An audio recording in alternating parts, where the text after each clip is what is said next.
Nous aidions les petites entreprises à fort potentiel de croissance, on les aidait à se financer au moment de la croissance. Et nous avons arrêté, puisqu'aujourd'hui nous exigeons que les entreprises, nous avons arrêté parce qu'il y a eu des échecs, investir dans la création d'entreprises, c'est très risqué.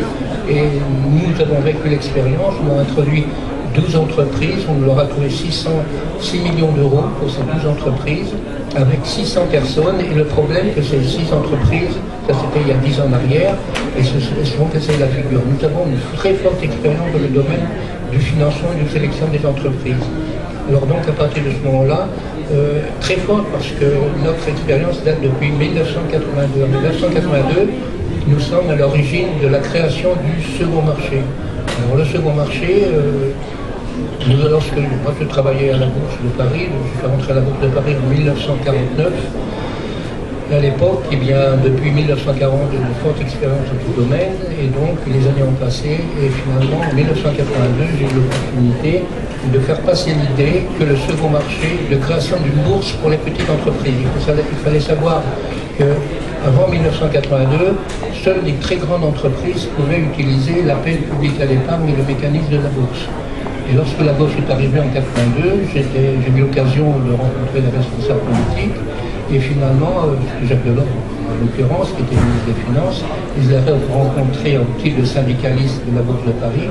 Et finalement, à cette époque, la gauche a dit c'est une bonne idée. Et le seul problème, c'est que moi, j'étais pas. L'idée est passée, l'entreprise d'idées de création du second marché a évolué, mais je me suis heurté à l'époque sur un obstacle majeur. C'est-à-dire que les petites entreprises, les très petites entreprises, ne pouvaient pas utiliser le second marché. Seules les entreprises à forte taille, des entreprises comme à l'époque que j'ai rencontré et que j'ai aidé à se développer, eh bien des entreprises telles que Zodiac, Nico, Absorbacoron, Lara Pasquier, Clarence, des dizaines d'autres. Eh bien, j'ai eu l'occasion, c'était des grandes entreprises quand même à l'époque. Et ces grandes entreprises, eh bien, je trouvais des moyens de financement grâce au second marché. Et aujourd'hui, de très belles entreprises, aujourd'hui, sont très grandes, elles sont nombreuses, elles ont bénéficié du financement de l'appel public à l'épargne. C'est-à-dire, il faut savoir que l'investissement de l'appel public à l'épargne et de la bourse, à l'époque, c'était un investissement direct. On voulait acheter des actions d'une société, on s'adressait à la banque, on avait tout de suite, on pouvait acheter des actions sans difficulté. Aujourd'hui, ce sont uniquement les grandes sociétés, les CAC 40, où il y a 100 sociétés cotées en bourse quand même, mais il y a plusieurs millions d'entreprises qui pourraient bénéficier de ce mécanisme. Et sur ces plusieurs millions, il y a 900 entreprises en tout et pour tout qui sont cotées à la Bourse de Paris. Alors donc aujourd'hui, il y a un potentiel assez extraordinaire de développement de l'économie française, à condition que parmi ces millions d'entreprises, il y en aurait une dizaine de milliers qui pourraient utiliser ce mécanisme d'appel public à l'épargne et de cotation de marché d'actions. Seul problème aujourd'hui, il se passe que le problème est le suivant, c'est que les professionnels de la bourse ne s'intéressent qu'aux entreprises à fort potentiel de rendement pour leur portefeuille à eux, pour leur cabinet.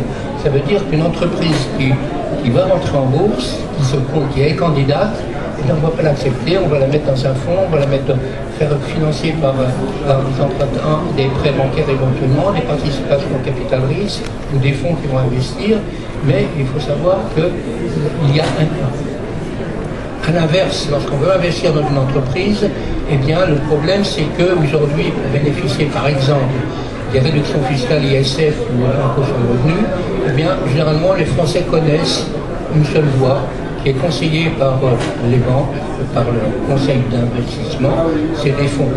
Les fonds, pour les gestionnaires de patrimoine, par exemple, je vais passer par un fonds, je vais toucher une commission, comme ça, pourquoi pas, et finalement, il va y avoir un coût indirect et direct pour justement ces entreprises. Le coût direct pour l'investisseur, eh bien, les impôts, il y a une enquête qui a été faite par le ministère des Finances. Ils ont constaté qu'il y avait 38% de frais pour les investissements directs dans les fonds, 38% de frais générés 7 ans lorsqu'on investit dans une entreprise. Alors, il faut savoir que ces frais, ça vient naturellement des déductions de la rentabilité de l'investissement. Mais autre chose, c'est que les frais sont payés par les particuliers qui investissent, mais on oublie qu'il y a également des frais qui sont payés de l'autre côté par les entreprises. Alors, quand on regarde vraiment l'investissement que l'on fait dans une entreprise, on voit qu'il y a une très grosse partie qui disparaît de notre investissement sous forme de frais pour les intermédiaires financiers. Alors donc aujourd'hui, nous avons une idée toute simple de faire en sorte qu'on va investir en direct dans l'entreprise sans partenaire, sans intermédiaire. Alors là, d'où l'économie formidable. J'investis en direct dans une entreprise de deux manières, soit sous forme d'une augmentation de capital, soit au contraire j'investis comme à la bourse en achetant des actions en direct. Et à la bourse, c'est-à-dire on achète, on passe un ordre, et bien là, nous avons mis en place un marché qu'on appelle de gré à gré. De gré à gré, ça veut dire de particulier entre particuliers. Je vais acheter des actions justement par Internet, avec une sécurité, avec des techniques de professionnels, parce que la technique que nous utilisons pour financer les entreprises et surtout pour contrôler ce marché, pour l'animer, et la technique passe par les techniques boursières à 100%. Je m'explique. Il y a ce qu'on appelle un carnet d'ordre sur Internet dans lequel on peut passer un ordre à condition qu'on soit déjà agréé, adhérent à l'association La Monnaie, ou qu'on soit directement actionnaire de la société en question. En deux mots, je veux acheter des actions d'une société, je suis adhérent de l'association La Monnaie, ça coûte 40 € par an, et pour simplement adhérer, et lorsqu'on opère d'une manière régulière, c'est 110 € par an. Et donc, un exemple, donc je suis adhérent à l'association, je veux acheter des actions de la société XYZ qui est présente sur le site internet de Love-Money, et à partir de ce moment-là, je vois un carnet d'ordre sur la société, comme les achats en bourse exactement. Et donc sur ce carnet d'ordre, eh bien, je veux passer un ordre, et à partir de ce moment-là, je vais passer effectivement un ordre par Internet, et ça va me permettre effectivement d'être candidat acheteur. Je vais passer un ordre limité, exactement comme pour en bourse, et à partir de ce moment-là, cet ordre limité, s'il y a la contrepartie, il sera exécuté. S'il n'y a pas de contrepartie, il faut attendre qu'on trouve une contrepartie. Alors c'est vrai qu'une chose quand même, je vous dis en passant, c'est que ces petits marchés, c'est réputé même à la Bourse de Paris, même dans les grandes bourses, il y a ce qu'on appelle un manque de liquidité. La liquidité, nous l'avons organisée. Nous sommes d'ailleurs à l'origine des teneurs de marché, c'est-à-dire les teneurs de marché, c'est quoi? C'est quelqu'un qui intervient lorsqu'il y a des offres qui sont trop importantes et qui font baisser le cours, et il y a un professionnel ou un intermédiaire qui va intervenir pour acheter, et lorsqu'au contraire, quelqu'un veut acheter et il n'y a pas de titre à vendre, et bien cet intermédiaire, qui peut être simplement, pas forcément un professionnel, ça peut être un actionnaire, ça peut être un actionnaire choisi par l'entreprise, mais ça peut être un kidam, ça peut être quelqu'un d'entre nous, de nous, dit voilà, je veux jouer le rôle de contrat de liquidité. Quand ça baisse de trop, j'achète, parce que je connais la qualité de l'entreprise, je peux acheter parce que j'ai des informations fréquentes, et c'est ce que nous faisons maintenant. Nous faisons en sorte que sur chaque entreprise dans laquelle on doit pouvoir acheter ou vendre des actions, on ait des informations fraîches et récurrentes et contrôlées. Et à partir de ce moment-là, eh bien, ce type d'information va pouvoir être décisif pour faciliter la liquidité des actions sur ce marché de gré à gré. Alors, ce marché de gré à gré, il fonctionne comment? D'abord, nous, on trouve des entreprises que l'on a suivies, que l'on a parrainées. Il y a un espèce de cocon, un espèce de groupe d'entreprises dans lequel nous avons déjà sélectionné le passé, et on estime le présent et le futur va être très bon et va se développer. Donc c'est une très forte sélection. Donc dans ce groupe d'entreprises, eh bien qu'on a sélectionné, où des gens peuvent souscrire aux augmentations de capital avec des avantages fiscaux, ISF, le revenu, il y a également, nous envisageons de mettre en place un deuxième groupe d'entreprises qui, elles, n'ont pas été sélectionnées, mais qui demandent la prestation d'un service de marché pour leurs propres actionnaires. Alors là, il va y avoir dans l'avenir un deuxième groupe, effectivement, d'entreprises qui pourront bénéficier de ce marché de gré à gré, parce que nous sommes conscients, s'il y a 5000 entreprises, par exemple, qui doivent l'utiliser, ce n'est pas 5000 entreprises qui vont être passées par l'association. Alors, il faut savoir que, d'abord, l'association Lomonèche a bénéficié du label CIF, Conseil d'investissement financier. Alors, Didier, tu veux peut-être dire quelque chose sur le CIF, quelque chose?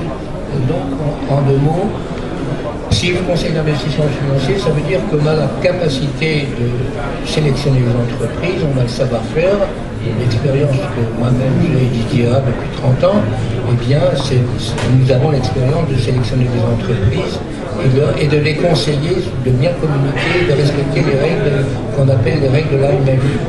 L'AMF, c'est un rôle de protection des actionnaires et l'association Lomonèche veut jouer pratiquement ce même rôle. Le rôle de l'AMF, c'est-à-dire que les entreprises donnent des informations régulières, que tout se passe normalement et qu'il n'y ait pas d'abus d'entreprises qui viennent sur le marché et qui ne mériteraient pas de l'ouverture du capital public parce qu'elles sont en péril, par exemple. Donc il y a une sélection d'entreprises qui sont faites d'une part par Lomonèche, mais il y a également l'aspect technique, purement équivalent à ce qu'on appelle Euronext, New York Stock Exchange, Euronext, Euronext, ça s'appelle comme ça. Euronext, aujourd'hui est consacré uniquement aux très grosses entreprises. Elles se consacrent, et c'est là qu'aujourd'hui les petites entreprises n'intéressent pas les intermédiaires d'Euronext, parce que ce n'est pas rentable. Au même titre que je vous disais tout à l'heure, il y a quelques instants, quelques minutes, qu'en 1982, les agents de change ne s'intéressaient qu'aux très grandes sociétés. Et aujourd'hui, avec la création du second marché, il y a eu une période où les petites entreprises ont pu effectivement utiliser le mécanisme, d'autant plus qu'à l'époque, j'ai omis de vous dire quelque chose de très important, quand il y a eu la création du second marché, eh bien, nous avons créé le troisième marché.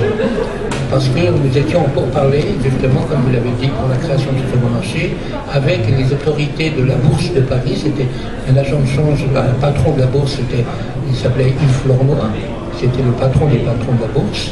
Et puis il y avait également, dans ces négociations, dans ces explications de création du second marché, il y avait Jacques Delors. Et donc, on était dans le centre des discussions, dans le cœur des discussions de ces entreprises, et finalement, et là, on n'était pas d'accord, ni avec Jacques Delors, ni avec le patron de la Bourse, parce que le patron de la Bourse disait, nous, les petites entreprises, on n'en veut pas, ce n'est pas rentable. Et finalement, là, il y a quelque chose sur le plan politique que tout le monde ignore, personne ne sait, c'est que Jacques Delors s'est fait flouer. Je dis bien le mot Jacques Delors, ministre des Finances, estimé de tous, et estimé par moi aussi, il s'est fait flouer par Yves Flornoy et la compagnie des agents de change qui disait, nous les petites entreprises, ça ne nous intéresse pas. On devait à l'époque introduire des sociétés, parlait en francs, d'une société, moi j'avais proposé, une société qui fait 1,5 million de capital, doit pouvoir utiliser, parce qu'à l'époque, 1,5 million, c'était le niveau dans lequel on fait appel public à l'épargne. Et lorsqu'on fait appel public à l'épargne, eh bien, il doit y avoir des lois qui garantissent, on fait appel public à l'épargne, eh bien, j'ai mis des sous dans une entreprise qui fait appel public à l'épargne doit pouvoir revendre. Et ça paraissait tout à fait logique que Jacques Delors défende cette idée. Malheureusement, les agents de change ont changé leur fusil d'épaule, ils ont dit non, ça ne nous intéresse pas.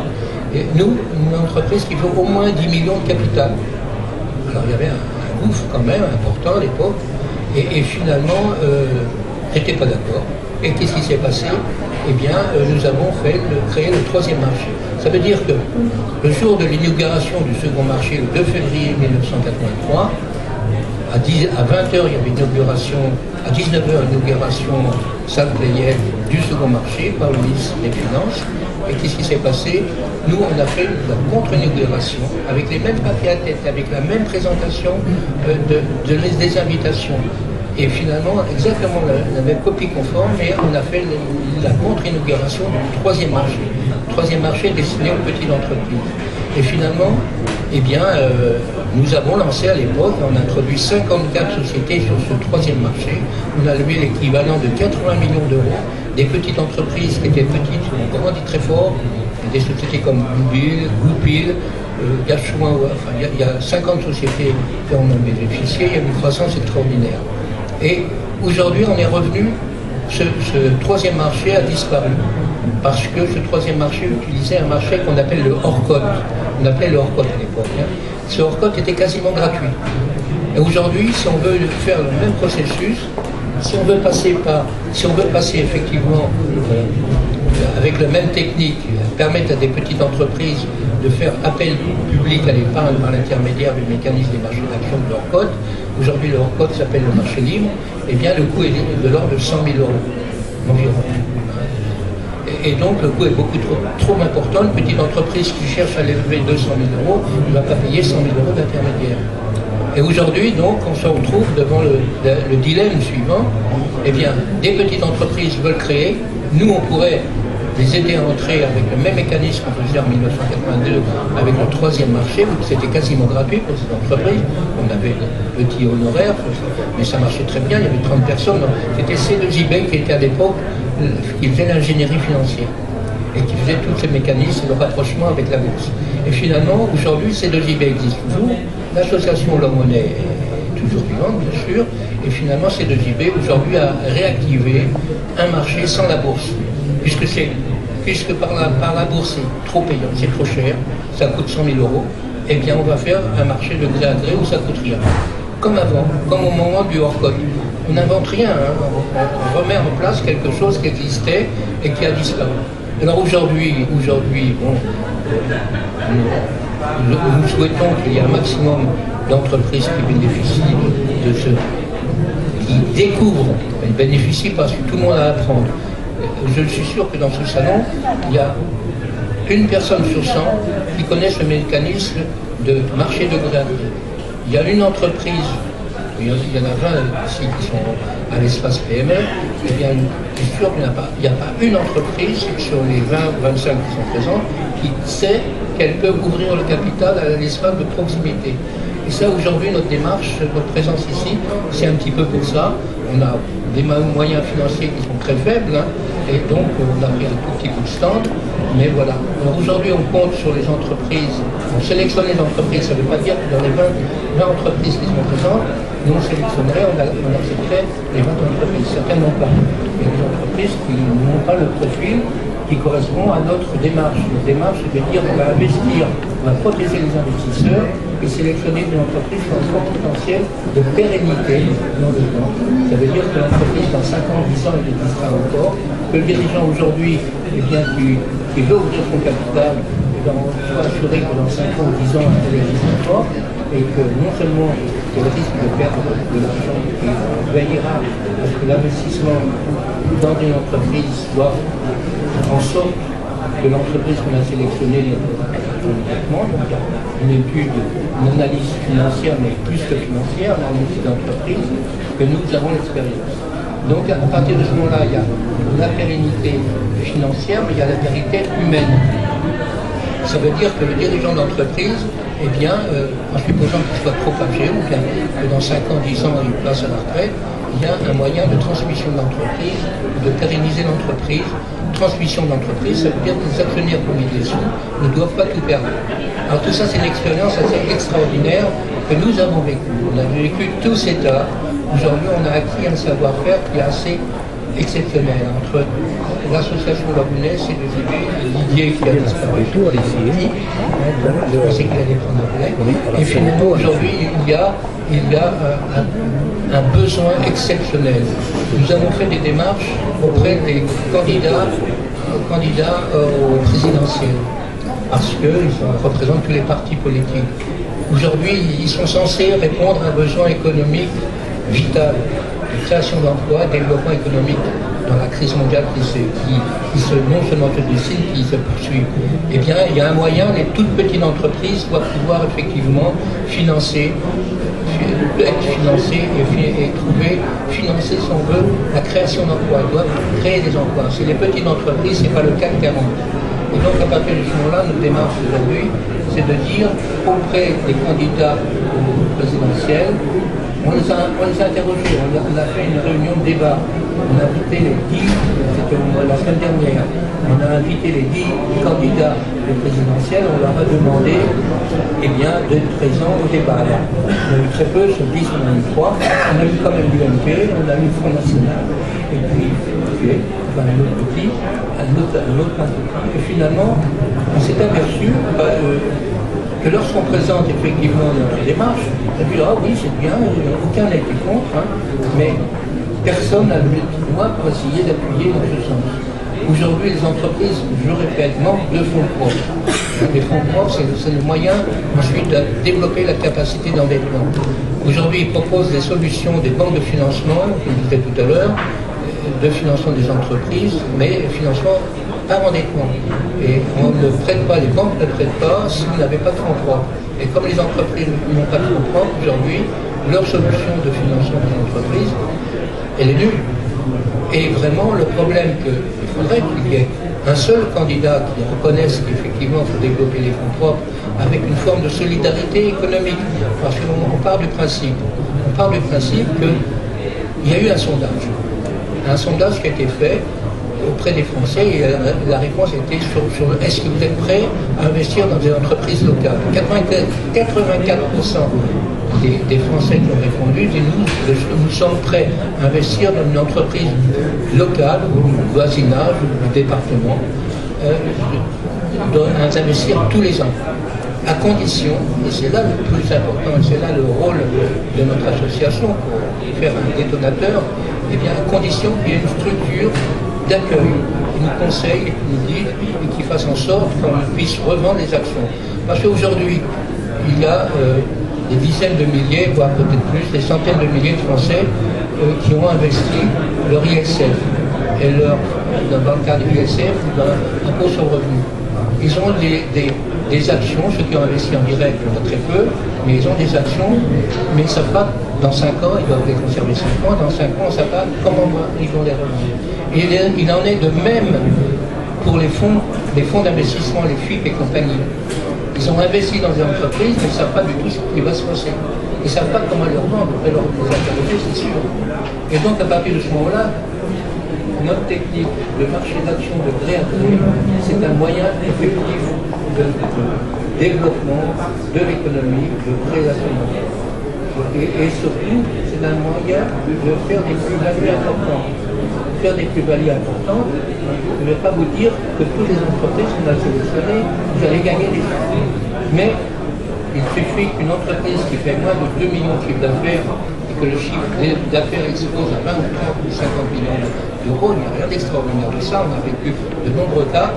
Eh bien, avec si vous en avez sur 4, et il y en a une qui fait ça, il y en a 2 ou 3 qui sont stables, et même dans le pire des cas, il y en a une qui se casse la figure, eh bien, vous êtes largement gagnant. Donc, investir dans des petites entreprises, on n'y pense pas, parce qu'on ne sait pas comment y accéder, on n'y pense pas parce qu'on ne sait pas, même si je peux mettre des sous, eh bien, est-ce que le dirigeant d'entreprise, je connais l'entreprise, et si vous connaissez des entreprises à côté de vous, enfin, n'hésitez pas à dire qu'il existe un moyen de financement, n'hésitez pas à dire, à nous les communiquer, mais nous n'allons pas rechercher des entreprises. C'est l'entreprise qui doit venir nous voir et nous demander, voilà, il y a un système de financement, j'ai appris que, eh bien, il faut que je regarde un peu notre site, nous avons 2 sites, le site love-monnaie.org et le site bourse-introduction.com. Il faut d'abord regarder. Pareil pour les investisseurs, il faut qu'ils s'habituent. Vous n'allez pas mettre de l'argent, bien que des milliers de personnes mettent de l'argent uniquement pour bénéficier de la réduction fiscale, sont occupés trop du manque. Il y a des gens qui les autres, là-dessus, je mets des sous dans l'entreprise parce que je vais bénéficier d'une réduction fiscale. L'entreprise, on verra plus tard si je peux récupérer mon argent. Je crois que ce n'est pas très raisonnable, uniquement pour ne pas payer d'impôts, mettre dans l'argent comme ça dans une entreprise à la valeur. Voilà. Alors en résumé, notre démarche, eh bien, c'est quelque chose qui devrait aller de l'avant, il devrait se développer très rapidement, ou au contraire, végéter encore comme on l'a fait depuis des années. Voilà. Alors donc, voilà les grandes lignes. Moi j'aimerais bien qu'il y ait quelqu'un dans la salle qui pose peut-être quelques questions, qui puisse compléter un peu ce que je n'ai pas dit. Voilà. Est-ce que vous avez une question à poser? Alain, par exemple? Pardon? Je note que vous avez plus de moyens pour se développer Tout à fait, on n'a pas de moyens pour se développer parce que nous sommes une association loi 1901 et on a trop privilégié le côté associatif et bénévole. Et pourquoi pas passer en structure organisée? Alors nous avons une structure organisée, tout à fait, qui s'appelle le CIIB. Généré Introduction en Bourse, qui est à l'origine, qui a été créé en même temps, en 1982, en même temps que l'association Le René. Et nous avons, c'était une structure, c'est toujours une structure, il y a un capital de 228 000 euros, et que nous avons, en ce moment, nous sommes prêts, dans les semaines à venir, à lancer une opération d'augmentation de capital de 900 000 euros, exactement pour nous. On est dans votre sens et vous avez raison. Le seul problème, c'est qu'on l'a mis en veilleuse cette opération. Pourquoi? Parce que les impôts nous réclament, tenez-vous bien, des pénalités, 120 000 euros de pénalités, des pénalités qui datent de 1990. À l'époque, on a connu, après le krach d'octobre 87, on a connu des difficultés, effectivement. Le krach d'octobre 87, on avait connu 54 sociétés, on devait être nous-mêmes cotés en bourse, et finalement, il y a eu le krach d'octobre 87, et il y a 12... près de la moitié des sociétés qu'on a aidées qui se sont trouvées en difficulté. L'autre moitié a quand même explosé. Et donc, les impôts nous courent après, et on a voulu résoudre ce problème avant de faire l'augmentation de capital. Il y a un bout de temps qu'on veut résoudre ce problème des impôts, et il y a un bout de temps qu'on veut faire cette augmentation de capital. Alors c'est vrai, nous sommes dans une période financière un peu tendue, mais ça devrait se résoudre d'ici le mois de mai. Mais c'est une très bonne question en tout cas. Une autre question? Là, peut-être une question. C'est tellement explicite que ça, il y a certainement des questions, parce que c'est un monde nouveau. C'est vrai, le marché des agréés, l'appel public, une entreprise, en particulier qui veut investir dans une entreprise, on ne sait pas trop comment s'y prendre sur le plan pratique. Alors, sur le plan pratique, ça c'est très simple, il faut adhérer à l'association, on vous expliquera tout. Ensuite, vous pouvez soit assister à des réunions mensuelles, ça c'est géographiquement pas près, vous restez en contact téléphonique et nous avons quand même 2 permanents de l'association qui vont vous aider à vous guider, tant pour les entreprises que pour les particuliers. Alors, je vous recommande d'adhérer à l'association, il doit y avoir des bulletins de souscription, je ne suis pas sûr sur le stand, mais n'importe comment, prenez les informations, prenez les cas de visite et on reste à votre disposition.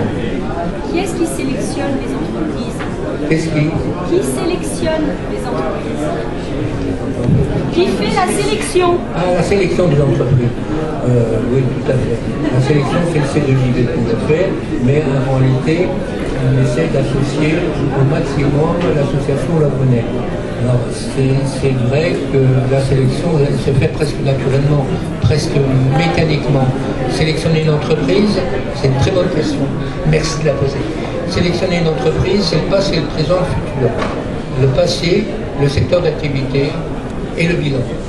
Quelqu'un a le bilan, eh bien, c'est presque mécanique. On peut dire qu'il n'y a pas de sélection. Il y a des tombées mécaniques d'informations qui font que l'entreprise elle est éligible. C'est-à-dire le passé, voit combien d'années elle existe, combien de bilans elle a derrière elle. Après le présent, quelle est sa situation financière, donc voir, et quelle est l'équipe dirigeante, quelles sont les perspectives, quel est le secteur d'activité. À partir de ce moment-là, on regarde son bilan d'endettement par rapport au fonds propres, ce que font les banquiers, et on s'aperçoit que l'endettement est très important, que les perspectives de développement sont importantes, et qu'il lui manque beaucoup de fonds propres. Donc une augmentation de capital sera forcément la bienvenue, parce que l'endettement aura dépassé les possibilités raisonnables pour être financé. Donc développer les fonds propres, c'est également développer la capacité d'endettement. Alors je reviens pour la sélection, le secteur d'activité, la concurrence. Ensuite, et à partir de ce moment-là, l'âge du capitaine, on peut dire, et finalement, à partir de ce moment-là, il y a déjà des critères très importants. Et maintenant, il faut parler du futur. la pérennité, comme je disais tout à l'heure, combien de temps le capitaine va rester disponible pour l'entreprise, quelle est la volonté dans la tête du capitaine, parce qu'il y a différentes volontés, hein. Il y a des gens, moi je veux faire atteindre un certain plafond de développement, et après je veux pas métro boulot dodo. Et là ils disent, moi je veux assurer mon salaire, gagner bien ma vie, j'ai pas envie forcément de grandir. Donc il y a ce critère de tout ce qui passe dans la tête du capitaine. Et ensuite eh bien, les perspectives de développement, la concurrence, etc. Voilà, alors donc en résumé, voilà, il y a peut-être d'autres choses à rajouter, peut-être dans cette sélection, pas forcément.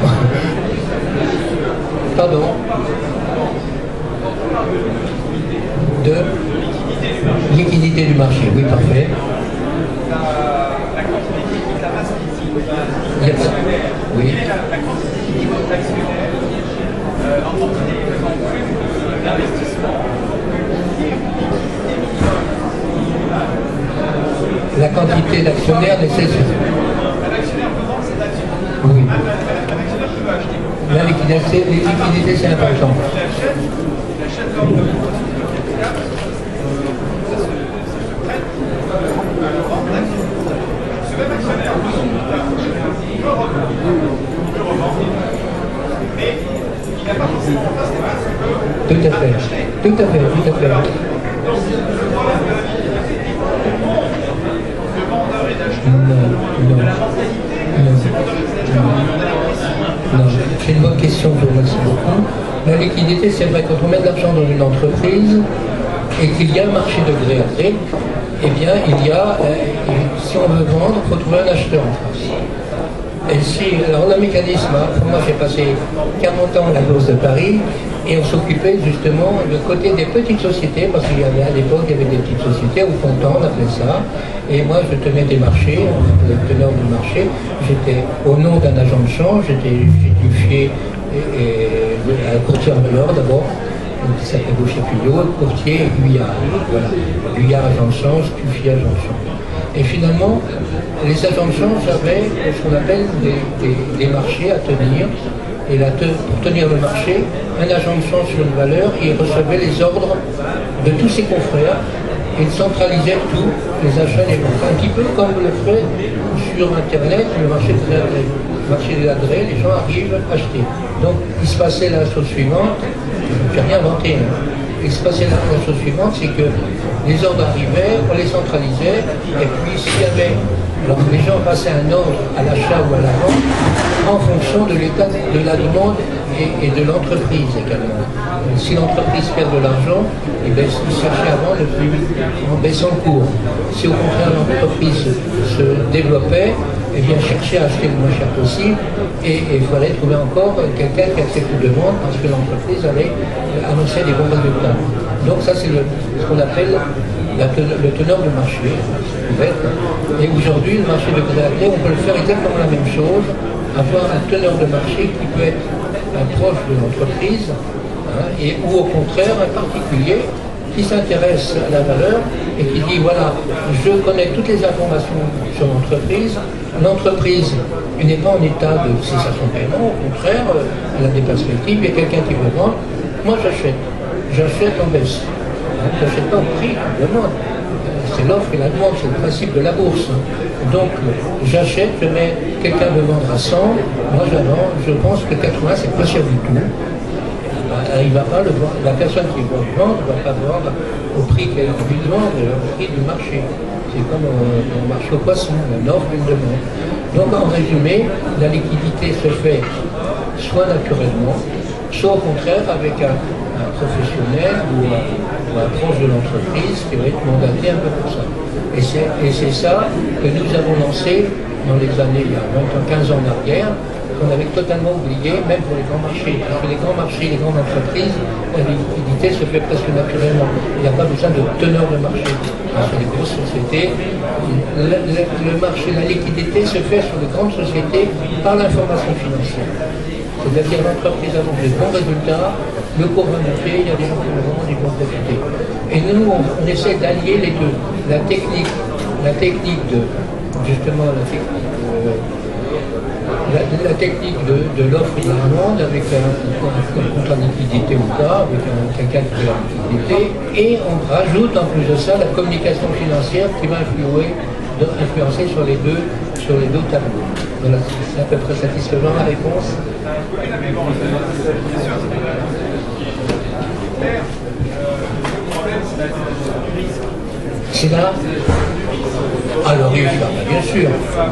Ah bah oui. Vous pensez que sur les grandes sociétés du CAC 40, vous n'avez pas de risque.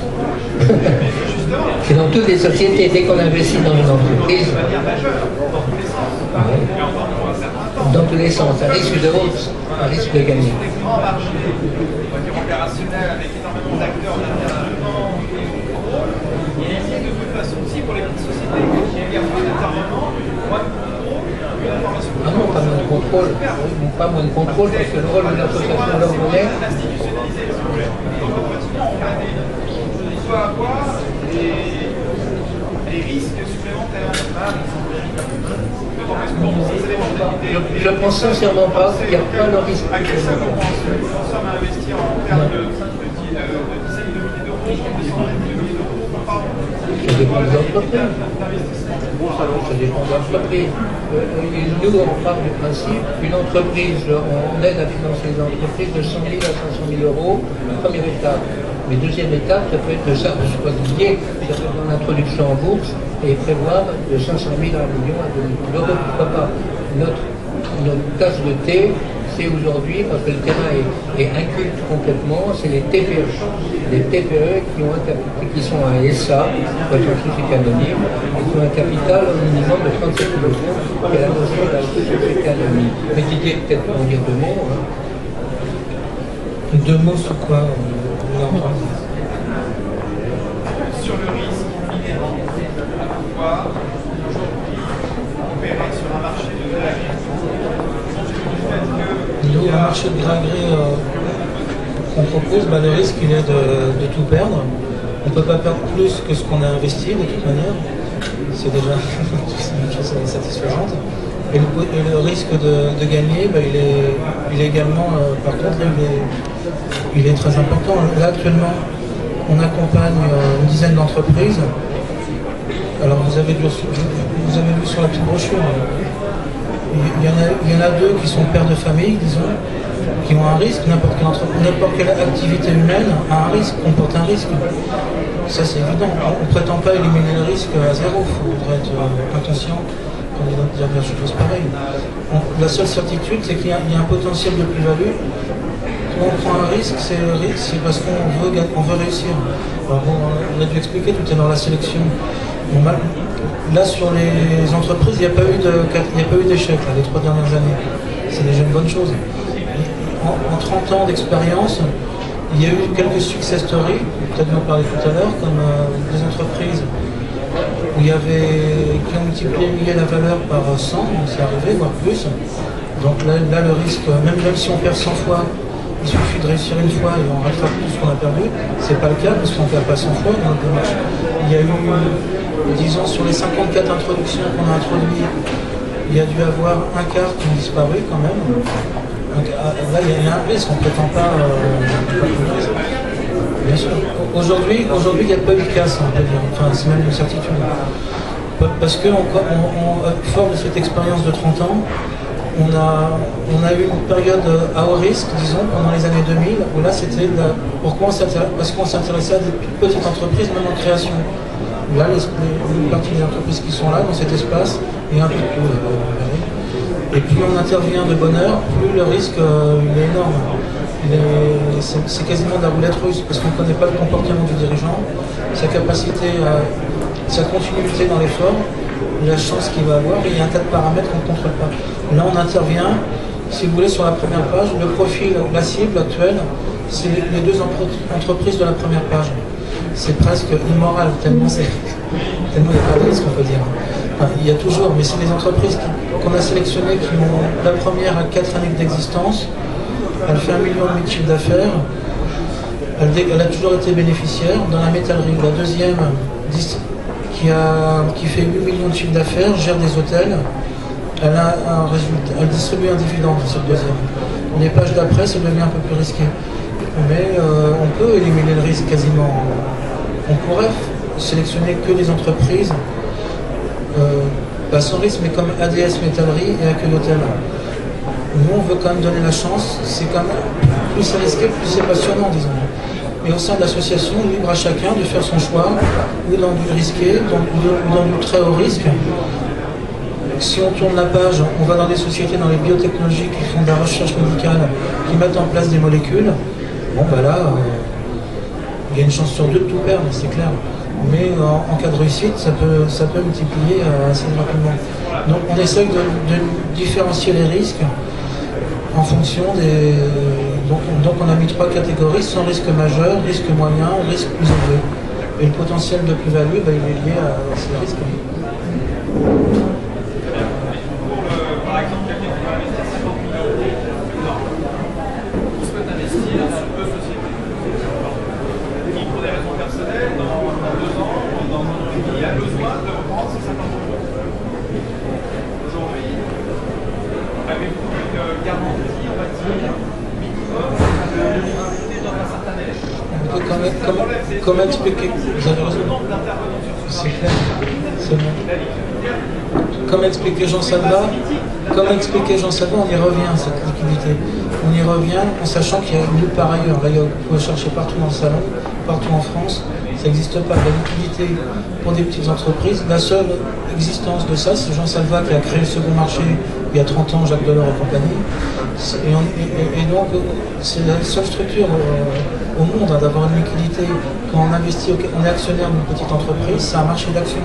On remet ça effectivement, l'animation du marché d'action, c'est tout ce qu'il a expliqué précédemment. Bon, ça demande un travail, c'est un travail d'horloger et qui a un coût. C'est vrai, il y a un coût pour les professionnels dont on fait partie. On a accepté de faire des choses gratuitement pendant une dizaine d'années. Et là, on revient à nouveau à notre activité d'introduction en bourse progressivement. Là, c'est vrai, on peut dire qu'on a fait quasiment de la recherche et du développement, il n'y a pas de honte à avoir. Donc, en ce qui nous concerne, aujourd'hui, on remet en place un marché d'actions avec une liquidité qui va en augmentant. D'ailleurs, le fait qu'il y ait de moins en moins d'avantages fiscaux, ça nous pousse, nous, à remettre en avant ce marché d'actions pour compenser le risque de disparition purement et simplement. Si les socialistes passent, peut-être qu'ils vont éliminer la réduction ISF, c'est pas impossible. Donc c'est un sujet qu'on retravaille. Aujourd'hui, on n'a pas la solution. Aujourd'hui, si vous passez une annonce d'achat ou de vente sur notre marché d'actions, si vous avez 50 000 euros, vous mettez 50 000 euros éclatés d'entre 4 entreprises, vous ne pouvez pas pour vendre demain matin, ça va demander quelques semaines, quelques mois avant d'arriver à s'en sortir, c'est clair. C'est pareil pour 100 000, Je reprends. Vous dites j'ai mis 50 000 euros. Reste à savoir, ces 50 000 euros, comment je les récupère? C'est ça votre question. Je termine, je complète. Les 50 000 euros 5 ans plus tard, quelle est la valeur de ces 50 000 euros? Quelle est la valeur de l'entreprise? Si l'entreprise la valeur a triplé et qu'on propose toujours à 50 000, il y a fortement des gens qui vont se battre pour les acheter. Tout ensuite, c'est une question d'offre et de demande. Si les 50 000 euros, au contraire, ça a baissé, ça ne vaut plus rien, je ne peux pas les vendre. Si ça a baissé et que ça vaut le même cours, bon, vous ne pourrez pas... Si ça n'a pas bougé, aux gens, eh bien, si ça n'a pas bougé, faudra laisser des plumes. On va dire, ça vaut 50 000 euros, moi je les propose à 30 000 euros ou 25 000 euros. Voilà, c'est ça le principe de la bourse, c'est le principe de la liquidité, et c'est le principe même des grandes sociétés cotées en bourse. Je baisse le cours, je trouve un acheteur.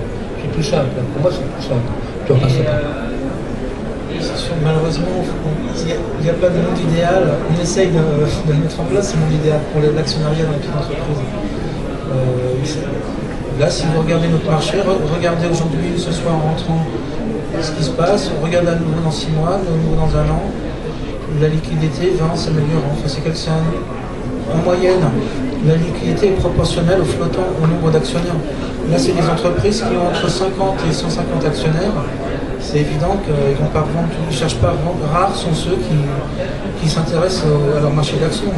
Ils savent chacun sait qu'il y a cette porte de sortie qui existe nulle part ailleurs dans le non-côté.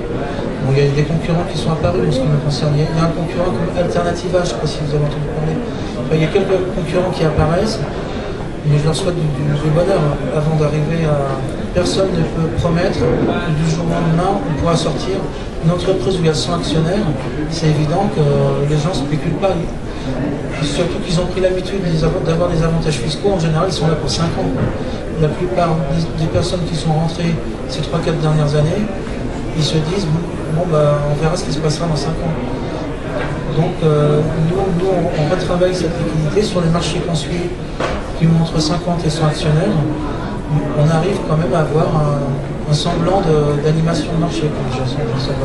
Et si vous regardez aujourd'hui, dans 6 mois, vous verrez que ça s'améliore. La liquidité va en s'améliorant, tout en restant relativement proportionnel.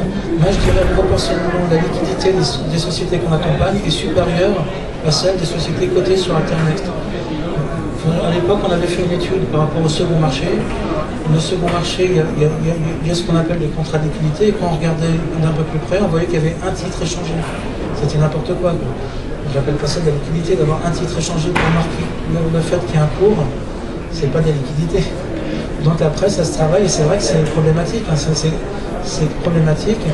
Nous, on travaille la solution au quotidien, on s'améliore.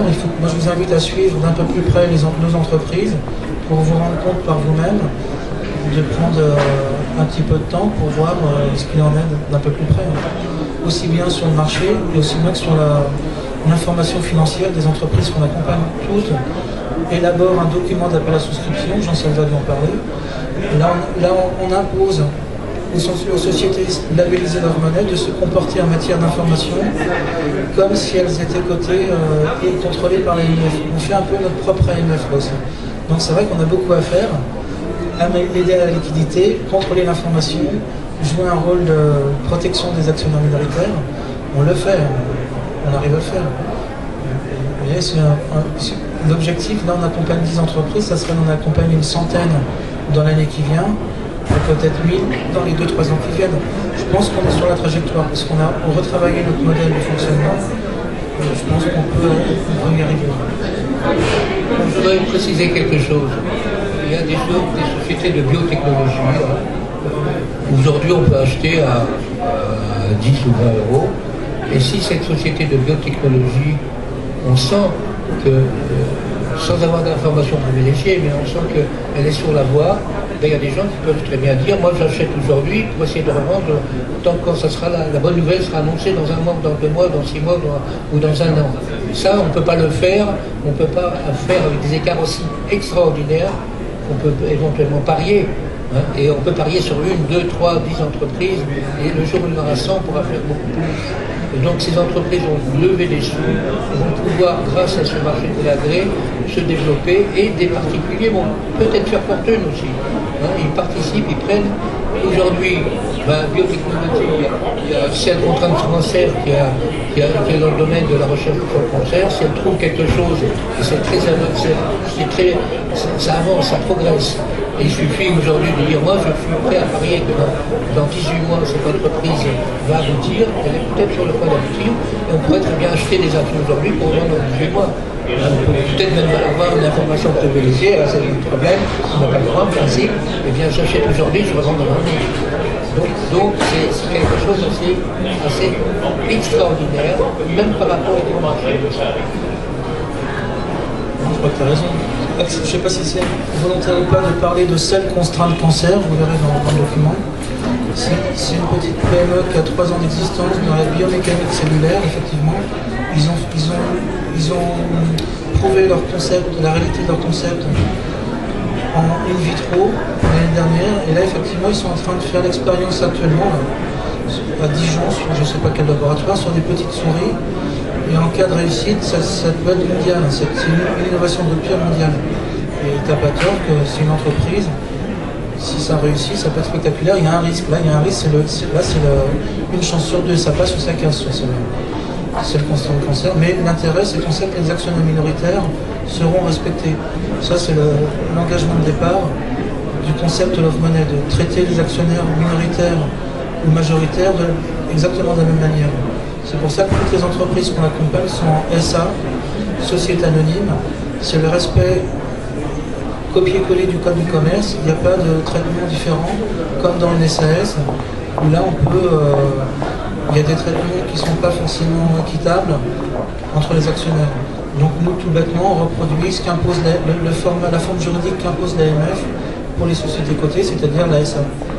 C'est pas pour rien que les sociétés qui font appel public à l'épargne sont obligatoirement en SA.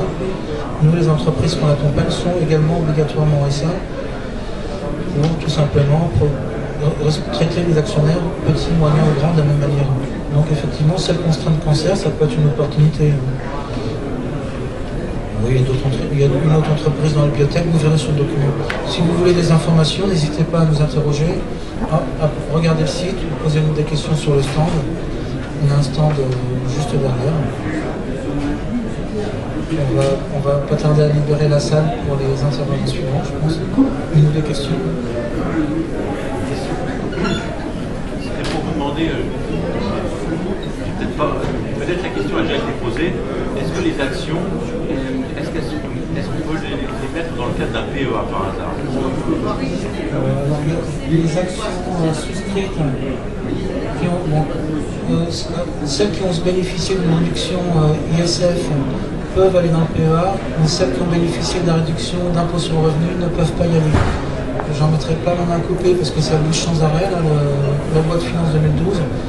De toute façon, si vous achetez des actions non cotées à travers notre marché d'actions, des actions d'occasion, si vous souscrivez une augmentation des actions achetées de gré à gré sur le marché d'actions, elles peuvent aller dans un PEA sans problème. Par contre, celles que vous achetez à l'occasion d'une souscription à une augmentation de capital, celles qui ont bénéficié de la réduction IRPP, c'est pas sûr.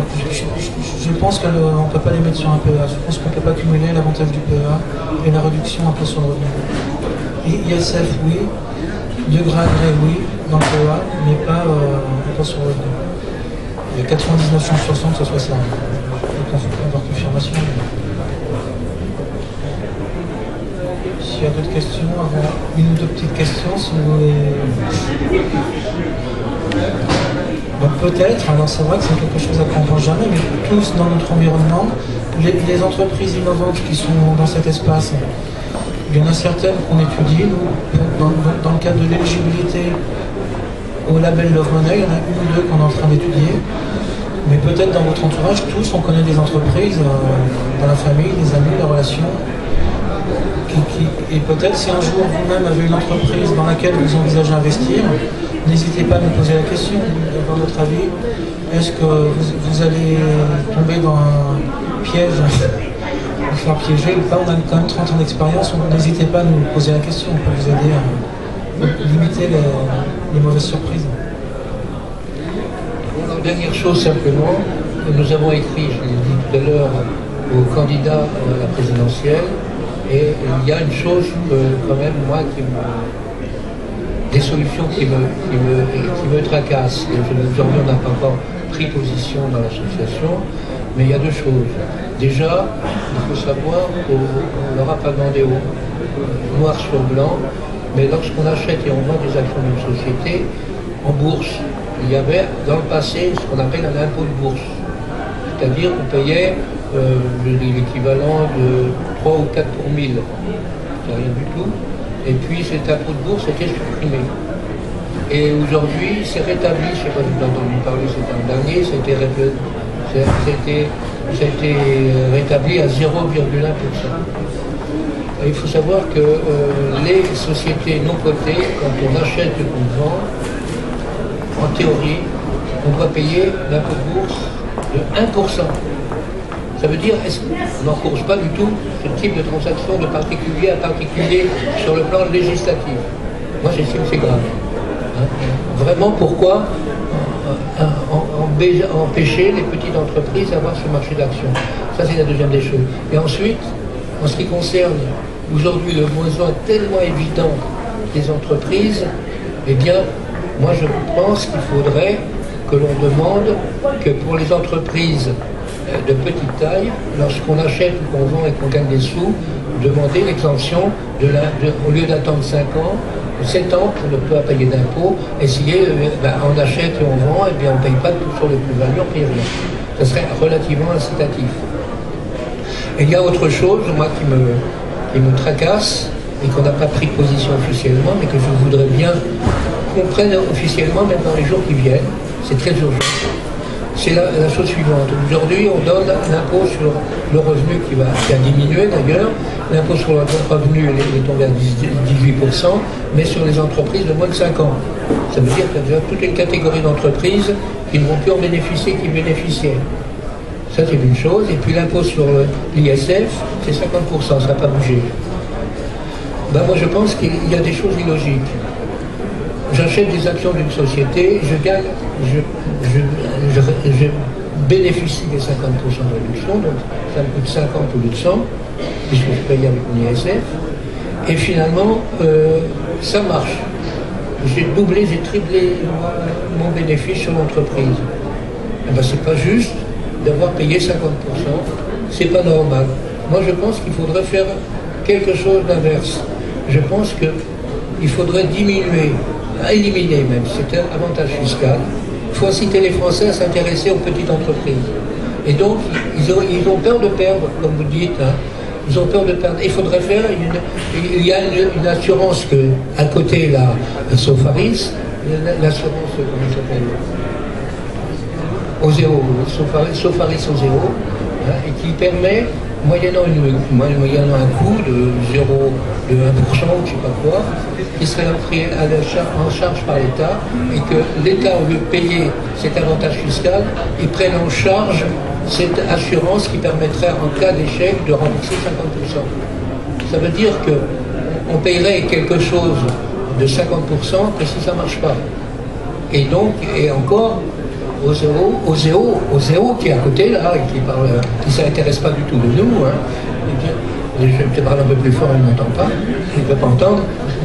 Et donc, l'objectif, c'est de faire en sorte d'inciter les Français, les particuliers. On a fait la proposition il y a des années en arrière déjà, c'est pas nouveau. Et bien de dire, on va assurer chaque entreprise, les particuliers, de pouvoir effectivement, avoir une assurance, plutôt qu'une incitation fiscale.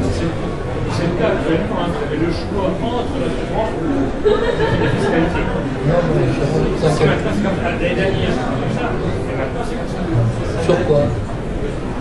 Si vous prenez une assurance au zéro, vous n'avez pas droit à l'avantage fiscal. Non, mais l'assurance au zéro, moi je dis, c'est l'État qui doit le rembourser, qui doit le payer pour en charge. Avec au zéro, bien sûr. Au zéro, mais 50% quand vous êtes assuré. Ah, si vous êtes assuré? Non, mais pas les particuliers, les banques, oui. Non. Bon, on va demander tout de suite dans 5 minutes. Alors, moi je pense que cet avantage fiscal, il y a des gens qui achètent et qui souscrivent à des actions sans savoir ce que c'est. Du moment que je vous garantis que c'est vrai, je l'ai vu de multiples fois. Je bénéficie de la réduction fiscale, bon, je vais faire ça arrive. Hein. Bon, c'est vrai qu'il y a 7 millions de Français qui investissent en bourse, il y en a eu 9 millions à un moment. Et ben, je pense qu'on est 9 millions, il pourrait y en avoir ne serait-ce qu'un dixième qui investirait dans les petites sociétés. Donc, je pense que si ça marchait, il n'y aurait pas un dixième, il y aurait 9 millions de Français qui investiraient dans les petites entreprises. Et surtout s'il y avait en plus de ça cette assurance automatique, pas d'avantage fiscal. Il faut que les Français apprennent à avoir envie d'investir dans une entreprise de proximité locale dans laquelle la région où ils habitent, ça va. Je t'ai dit tout à l'heure, il y a eu un sondage qui a été fait. Les Français sont prêts à investir, à 84% des Français qui ont des sondés sont prêts à investir dans des entreprises de proximité locale de la région. Et finalement, ils seraient prêts à investir tous les ans. Ça, c'est important.